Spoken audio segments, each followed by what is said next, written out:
কি হয়েছে? সেই তো ভোরবেলা থেকে রান্না করছে, এখনো রান্না শেষ হয়নি। বাবা ভোরবেলা থেকে রান্না করছি, কি আমি অনুষ্ঠান বাড়ি রান্না করছি নাকি? হ্যাঁ, বাবা তো খেয়ে চলে গেল, তুমি দেখছি এখনো রান্না করছো। তোর বাবা খেয়ে চলে গেলে যতটুকু হয়েছে তোর বাবাকে দিয়েছি, খেয়ে চলে গেছে। আর তাছাড়া যেটা রান্না হচ্ছে তোর বাবা খাবে না। ও কি রান্না হচ্ছে এখন? এখন মাংস এই যে করছি আলু দিয়ে। মাংস আবার কে আনলো?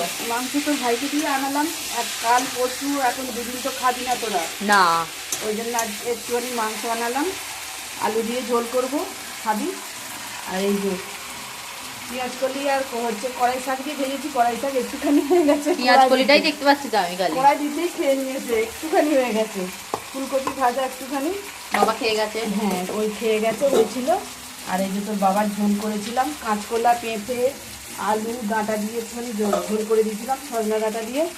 আর একটুখানি টক করেছিলাম রাঙা আলু কুমড়ো আর চিংড়ি মাছ দিয়ে। এই যে ভাত। বাবা রে, তুমি তো সব মারপিট লেগে যাচ্ছ হাতা খুঁজতে মারপিট নিয়ে। না, তাড়াহুড়ো করছি, কাচতে হবে। কাজটা তো আমি ভিজিয়ে দিয়েছি। দিয়ে দিয়েছিস, বাকি কাজটা তো আমাকেই করতে হবে। দেখবে করছি কিনা, আমি করছি, তারপরে দেখতে শুয়ে হবে। পড়েছিস। হ্যাঁ, মোটেও না।